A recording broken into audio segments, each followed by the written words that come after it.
Our next speaker is going to be Governor Gary Johnson. Gary, come on up. Please give him a warm welcome.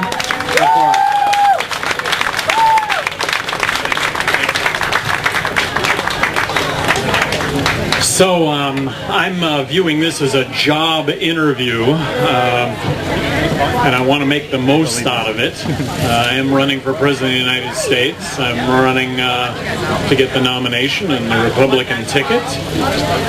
So I would like you all to know that first and foremost, I'm an entrepreneur. I've been an entrepreneur my entire life. Since I've been 17 years old, I've paid for everything that I've had. And I would have started a one-man handyman business in Albuquerque in 1974. And 20 years later, I had 1,000 employees. Electrical, mechanical, plumbing, pipe fitting. Really, American dream come true. Just doing what you said you'd do for people. Keeping your word, being on time, just the simplest of notions. I sold that business in 1999. Nobody lost their job, and that business is doing better than ever. And that gave me my financial freedom, something that I had always set as a goal. Having enough money to be able to do what I want to do when I want to do it. And that doesn't take that much money, but that's where I'm at. And entrepreneurially speaking, running for governor of New Mexico, that was entrepreneurial. I've run for 2 political offices in my life. Governor of New Mexico and re-elected as governor of New Mexico. I'm an athlete. I've been an athlete my entire life. I think you want to elect a president who's got some stamina and some goal setting and determination and all that goes along with athletics. And I've been doing this my entire life. I have competed in the Ironman triathlon in Hawaii 4 times, just kind of epitomizing what I've done. And I've actually had the good fortune to climb Mount Everest. I actually got to stand on top of the planet, which was really a special experience. And people ask me, wow, what was it like to conquer Mount Everest? Well, let me tell you, I did not conquer Mount Everest. She lifted her skirt and gave me a peek, and it was really pretty darn special. I really viewed that as something pretty darn special. But back to politics. You know, my entire life I have viewed politics as a high calling. To be in a position to do good by others. And I realize that notion of good is really up for definition. But getting elected governor of New Mexico, my idea was really issues first, politics last. Try and understand the issues. That was my pledge. I was going to understand what the issues were and make decisions based on what was best for New Mexicans as opposed to political. Politics was last on the agenda. I wanted to be smart. I wanted to understand every single one of these issues, and I wanted to make the best decision possible, and politics be damned. Understand the issues and then go out and defend the issues. Go out and change public policy. Woof! That's what you wanted to do. You wanted to, woof! Change public policy. That was me.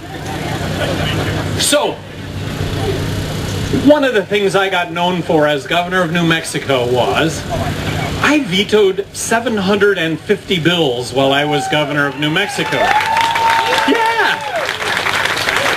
I had thousands of line item vetoes as governor of New Mexico. So yeah, dude. Putting that into context, that may have been more vetoes than the other 49 governors in the country combined. Now I have to tell you, it made a difference when it came to billions of dollars worth of spending. It made a difference when it came to laws, and because I controlled the agencies, because I controlled rules and regulations got a lot better because I had direct control over all of that, and that got better on a daily basis. But when it came to laws, look, government passes laws that affect our lives in adverse ways. They pass laws where they shouldn't be passing laws. They should leave those decisions to you and I firmly believe that. And I stood up and I stood up to this notion of what are we spending our money on and what are we getting for the money that we're spending? So in that context, I would have been more outspoken than any governor in the country on school choice, advocating bringing competition to public education. I mean, really, let's change education.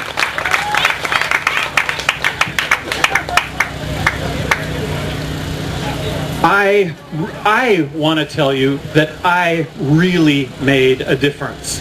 So looking at what's facing this country right now, I believe we're on the verge of a financial collapse. I believe that we're on the verge of a monetary collapse, and that's simply due to the fact it's going to be a bond market collapse. It's going to be due to the fact that there is no repaying $14 trillion in debt when we're looking at racking up another 11 trillion over the next 8.5 years. There's no way. So in the last year, did you see where the Federal Reserve at one point was buying up to 70% of our treasuries? Well, what is the monetary collapse? What happens when our currency collapses? It's when the Federal Reserve ends up printing all of the money that we use to buy up those treasuries, and that is here and it's now because there's no appetite for those treasuries. It's here and it's now, and the effect that that has on all of us is all of our lives. We've been saving our money, we've been working hard, we got money in the bank, and it's not going to be worth anything. That's the collapse. The collapse is that the money that we've earned is not going to buy a thing. The Weimar Republic in Germany in the 20s, 120,000 Weinmarks in the mid-20s bought 120,000 Weinmarks bought a bungalow in Berlin. But a year later, 120,000 Weinmarks bought a loaf of bread. That's what happens in a monetary collapse, and that's where we're at. But, all right, that's the grim news, and it's grim and it's not sexy. But the good news is that we can fix this. We can fix this, and to fix this, we need to balance the federal budget. So I am promising, and based on my resume, there is nothing in my resume to suggest that what I'm going to be talking about here that I'm not going to actually go out and do. But I promise to submit a balanced budget in the year 2013. And I promise to veto legislation that doesn't balance the federal budget. And you could argue, well, Congress will override. Well, let Congress override. I just suggest to you that that budget will come a lot closer to being balanced if the people of this country elect a president promising to submit a balanced budget, promising to veto expenditures that don't balance that budget. It's going to come a lot closer than if you're going to elect a president who's going to do that over a 15 or a 20-year period, because that's the only prudent way to go about it. We need to balance the budget, and we need to kick out our tax system completely. Throw out our tax system and replace it with the fair tax.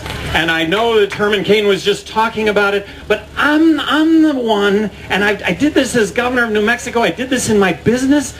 You gotta go for what's right. You have to, so there's no phasing into the fair tax. You have to boot out the existing system and move directly into the fair tax. The fair tax is what its name implies. It's fair. It's very free market driven.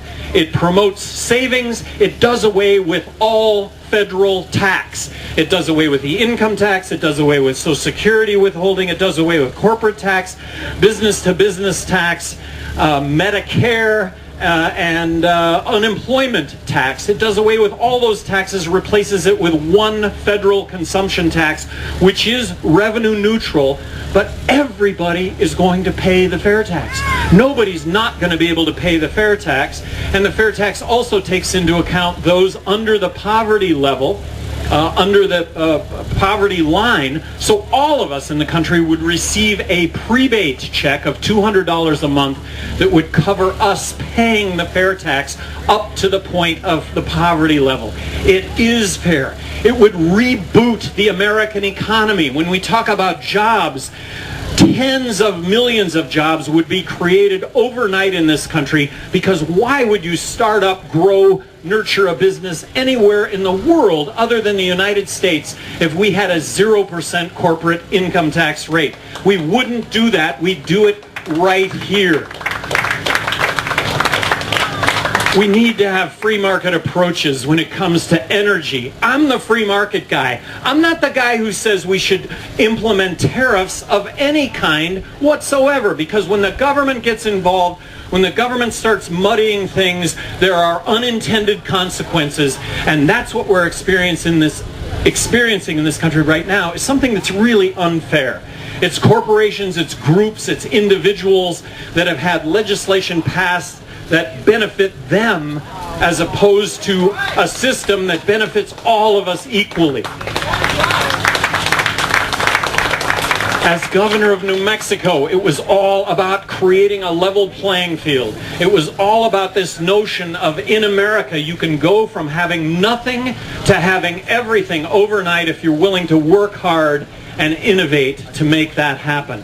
So I'm the free market guy. Education. Abolish the Federal Department of Education. Abolish housing and urban development. I am talking about a balanced budget, which would mean a 43% reduction in current government spending. I've been out on the stump now for 18 months. I'm out on the stump, and I'm at rallies where people are saying, balance the budget, balance the budget, balance the budget. And they're holding a sign that says, don't touch my Medicare. Nah, that doesn't happen. It's got to be everything. We've got to address everything. We've got to take this on, and it's very doable. So that means Medicaid and Medicare. Based on my experience in New Mexico, where we reformed Medicaid, I could have, as governor of New Mexico, made Medicaid work in New Mexico with 43% less money if the federal government would have taken away all the strings and mandates. I believe I could have done that for Medicare also, health care for those over 65. I believe I could have made that happen. So what I'm advocating is the federal government block grant the states a fixed amount of money, 43% less than what we're currently spending, and give it over to 50 laboratories of innovation, 50 laboratories of best practice, and that's exactly what would happen, is you would have that. You would have best practices. Best practices would get emulated, there'd be failure would get avoided, but the notion that Washington knows best, that Washington top-down has the answers, that's just not the case. And then you've got to look at military spending. Can we provide a strong national defense for this country and cut military spending by 43%? I say yes. The operative words being defense as opposed to offense and nation building. Let's stop. I was opposed to Iraq from the get-go. I said, hey, where's the military threat? I think we have the military surveillance capability to see Iraq roll out any weapons of mass destruction. If they do that, we can go in and deal with that situation. I thought if we went into Iraq, we would find ourselves in a civil war to which there would be no end. Afghanistan, I thought initially that was totally warranted. That's what our military is for. We were attacked, we attacked back, but after being in Afghanistan for 6 months, we wiped out Al-Qaeda. That was 10 years ago. We're building roads, schools, bridges, highways, and hospitals in Iraq and Afghanistan and other places on this planet. And don't we have those same needs here in this country? And aren't we borrowing 43 cents out of every dollar to do that? This is crazy. Libya. I'm opposed to Libya A through Z and issued a paper on that immediately. Where was the military threat? Where in the Constitution does it say that because we don't like a foreign leader, we should go in and topple that foreign leader? Where was the congressional authorization to go into Libya? Haven't we injected ourselves in a civil war in Libya, and don't 5 other countries right now in the Middle East qualify for that same intervention? There just doesn't seem to be an end to what we do and the unintended consequences that go along with that. Last night, I had the experience from hell in the airport in Washington, D.C. The Constitution, the Constitution Free Zone where you go into the airport? That's where I went. I went into the Constitution Free Zone. And I'm supposed to board the plane at 8 o'clock. And there was weather, and then there was a crew problem, so they were going to load it up at 11. So 12:30 we're loading up the plane, and the plane doesn't boot up, so we have to empty the whole plane out, and we have to move to a new plane, and we end up in the new plane, and it's now 3 a.m. and the pilot comes out and says, "I've gone over my time, I can't fly," and that's federal regulation. And I have to tell you, I vetoed that kind of stuff. I vetoed that kind of stuff. I would have never, ever established the Department of Homeland Security. It's completely duplicative. Completely duplicative. I would have never established TSA. Never. Leave airport security to the airlines. I dare say security would be as safe today, and it would be less intrusive. And maybe for some of us that really want security, you go into the stripped down naked airline to go through security. Other places maybe give you an option that maybe is a little more freedom based. Look, right after 9/11, we secured the cockpit doors, making it theoretically impossible for an airplane to ever be used as a missile again. We did that. And most importantly of all, after 9/11, we as Americans, we don't sit there and watch shenanigans go down by a fellow passenger. We're on top of that fellow passenger. That's what we've done in this country, and that's what makes us safe, and that's what's always made us safe. So there's my pitch. Look, I started out, I'm an entrepreneur. I wouldn't be doing this if I didn't think I could do the job. I wouldn't be doing this if I didn't think I had the resume to suggest that everything I'm talking about, you can count on the fact that I'm going to actually go out and try and make that happen. From an entrepreneurial standpoint, you got to know, I am number one when it comes to this campaign, when it comes to entrepreneurship, because the amount of money that we raise might be 1/300th of what the leader is. And I'm in this, I think I might end up actually winning California the way that it might play out. And I've put my chips on the table here in New Hampshire. I want to tell you, I think this state is the best state that I've been to when it comes to politics and a political environment where people go out of their way. Really. I thought when I came to New Hampshire the first time, I thought people were going to go, "Oh no, not another one." When the reality was, yeah, come on in, sit down, tell me what you think, we're going to cuss, we're going to discuss.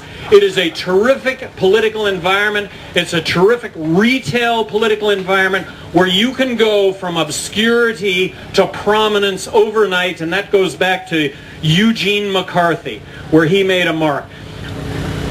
New Hampshire is a place where a candidate like me, I come out of New Hampshire and it's a must-have ticket in South Carolina to hear Gary Johnson. I've never heard of him before, but look what happened in New Hampshire. Never heard of him before, but now I got to have a ticket to hear what it is that he had to say. So I'm putting myself in your hands, and if it doesn't turn out, hey, then gave it everything that I had, and by gave it everything that I had, talking about these issues from a fact standpoint, talking about these issues from what are the issues, and politics be damned. We have a huge problem in this country right now. It's got to be addressed, and if we're going to elect the status quo, I don't think we're going to have a country going forward. So that, and New Hampshire ends up validating the candidate that's going to go on and win for the rest of the country. So in that context, thank you for allowing me here to speak to you this afternoon, and it's really been an enjoyment. This is my 15th time to New Hampshire, and I've enjoyed every single trip, and before it's all over with, I hope I get to talk to each and every one of you, and by that I mean before the primary. Thank you very much.